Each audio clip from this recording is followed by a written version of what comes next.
As you can imagine, with elves joining Chaos, and combined with the reasons we talked about in the last episode, I want to take a moment to highlight the importance of diplomacy and perspectivism. You see, Chaos had planted the seeds of this betrayal long time ago, when they funded elves against Skaven, and yes, it was Chaos that was funding the elves to stay in the war against Skaven. And again, when they transferred settlements to the elves in Nagaroth, since the settlements were already sacked and Chaos had no use for them, it had no value on its own, but they were valuable to High Elves. Knowing this, Chaos turned waste into diplomatic and financial value. Since they were so close to each other and the geography of the continent, if there was ever a war between them, Chaos could raise sacking armies and harvest the area for very little cost. And thanks to their agents and vassals, they always had vision over that area. This creates an insurance policy in the event that elves would ever decide to attack Chaos. And in the best case scenario that the relations continue positively, they have one less front to worry about. And in the best case scenario, an ally in an important war. As such, this betrayal was nothing but cashing in on the previous investment. That is the big difference between one-on-one games and free-for-alls. And with that said, what happened next? First thing is, the armies that were besieging Quintex were promptly wiped out in auto-resolve. The elves took their Ulthuan armies full of dragons and Sisters of Avalorn to Bretonnia. As such, Bretonnia had to pull back from defending the Empire forts against Chaos, and just hope that the economic damage so far would be enough.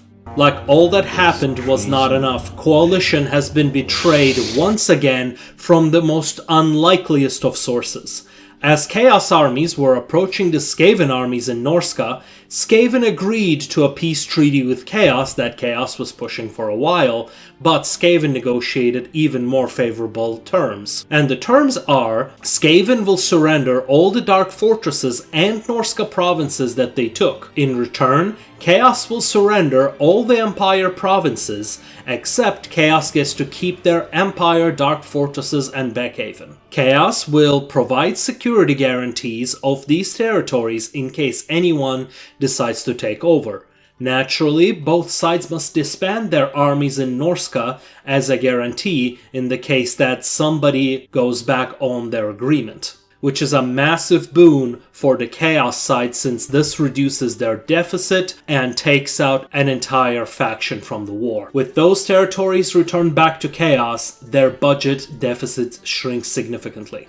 While Chaos Dwarves take one more Dark Fortress during this time, the net gain was significantly positive. Chaos Dwarves decided to turn around from Prague and the front that they have just opened after seeing the armies that are headed in that direction. Meaning, if they do somehow win the siege, they will not be able to hold the settlement. So now the war went from 4 versus 1 to 2 versus 2. Another nail in the coffin is now that the High Elves joined Chaos on Northern Lustria front. So Chaos armies and High Elf armies are headed to pressure the Bretonnian heartlands. And Bretonnian economy was already stretched as it is. With this extra front, it causes it to collapse. As such, players pause the session and decide to hold a vote on the winner. After a brief discussion, the players agree that with the Chaos armies reaching self-sustaining state, and considering the position of remaining players,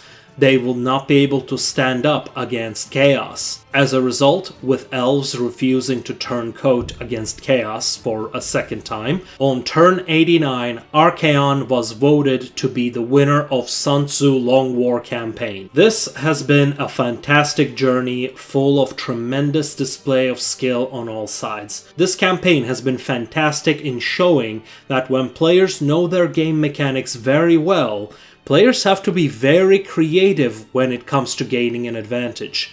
The things that do not matter against AI become essential, and it opens whole new dimensions to an already deep game. And also it makes you appreciate all the nonsense. The other things that we have appreciated and the things we have learned as community is how good the consensus rules are and how much they can help the game.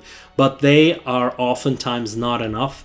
So I recommend anyone who wants to run a multiplayer campaign to have at least 2 game masters, one with the ability to overrule the other, and of course using these community consensus rules, which have been voted by people who play this game competitively in multiplayer quite often. I have also added a link to those rules in description in case you are interested in seeing them. So, let me know what you think of the series, and if you want to see more, let me know in the comments, and I will see you next time.